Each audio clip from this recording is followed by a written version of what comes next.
Hello, once again, this is Anthony, your Pinoy UK RN based here in the Isle of Man. Please click the subscribe button and the notification bell so that you'll be updated of further information about nursing and stuff in the UK and in the Channel Islands, including the Isle of Man. Okay, so I've just been out because sunny ngayong araw, and it doesn't normally happen in the UK in general, including the Republic of Ireland. And since we're in between the countries of England and Ireland, kaya medyo pareho kami ng weather. Well, anyway, our discussion for this video is about the NHS. So ngayon, ang tanong sa akin kasi, this is just going to be very simple video. Ang tanong sa akin, sir, ang NHS po ba ng Isle of Man ay pareho din ng NHS ng UK? The answer to that is partly yes and partly no. So, in the entire Isle of Man, we only have 2 hospitals. So, the major hospital is called Nobles Hospital, which is just proximal to where I live. It's just very close by. And yung isa naman, it's somewhere in Ramsey. It is called Ramsey Cottage Hospital. Yung doon naman, it's more of rehabilitation and I think similar like that, because I'm not really familiar with the Ramsey Cottage Hospital. However, most of our residents are coming from there. Normally, pag hindi na nila na-handle o pwede nang i-discharge na pupunta sa mga nursing homes dito sa Isle of Man. Ang Nobles Hospital naman, so basically all the procedures are being done there, the wards, and so on and so forth about the hospital. And the setup is most likely the same as the hospitals in the UK in general, because again, the Isle of Man is highly dependent to what the English law is implementing. So,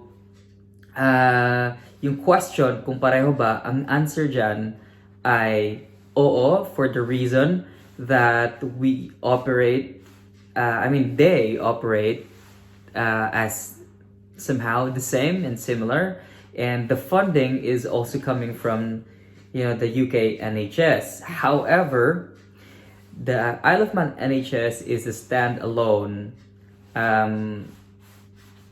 It's a standalone.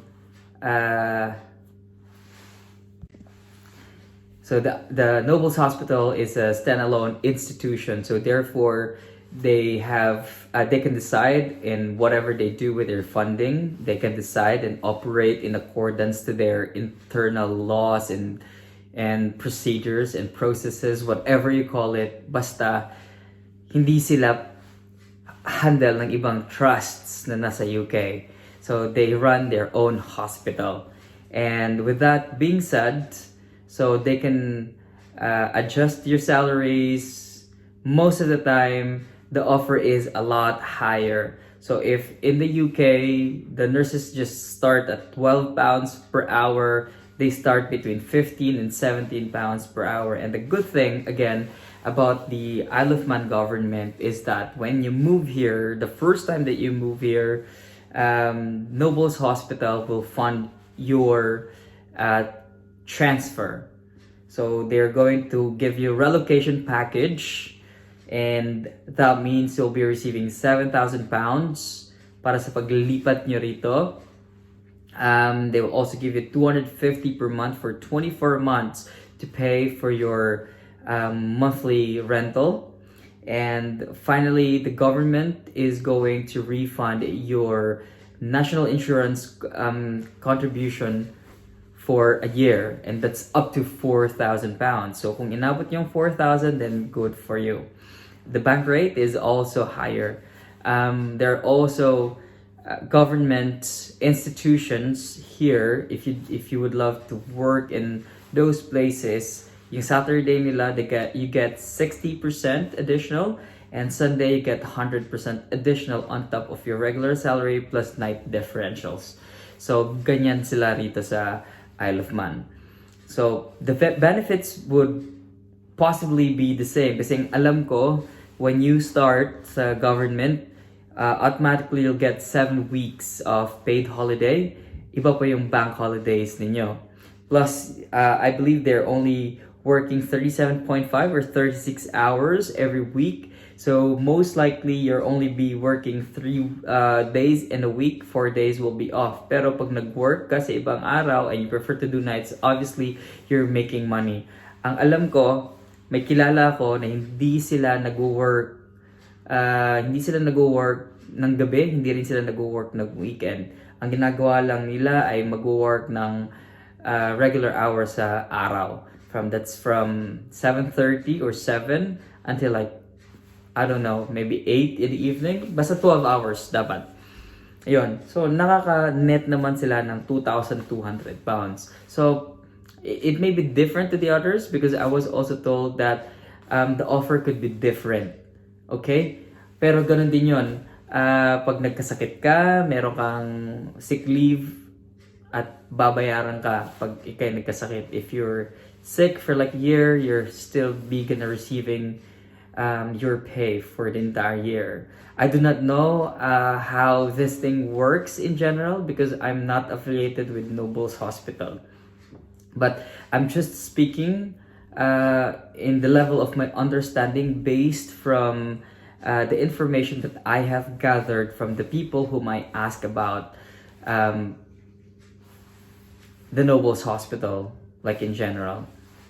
So that would be it. And in my next video, I am also going to discuss the differences between working in a nursing home and working in the hospital, so that you will have a bird's eye view of what's going to be, your roles, what's going to be the scenarios when you get here, and what are the things to expect and what not to expect.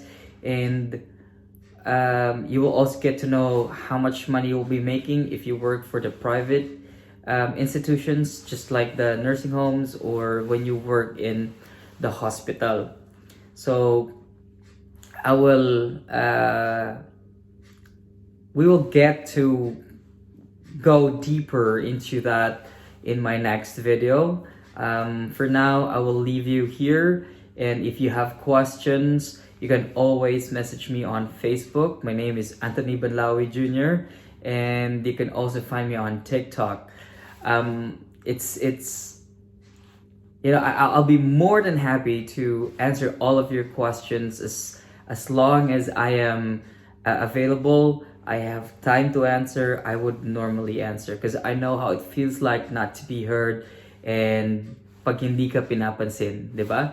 If you're going to try to ask questions to other nurses who are also making contents like this, I hope that they will also give you answers, because most of the time I've tried before, hindi ka nila papansinin, but I know that they're too busy, they're too famous now, and that's their call anyway. But in my case, if you just send me a message either on Facebook, Instagram, or if you just comment down below, I would be more than happy to answer all your questions. Okay, so this is where I stop now, and I'll see you again soon. Ciao.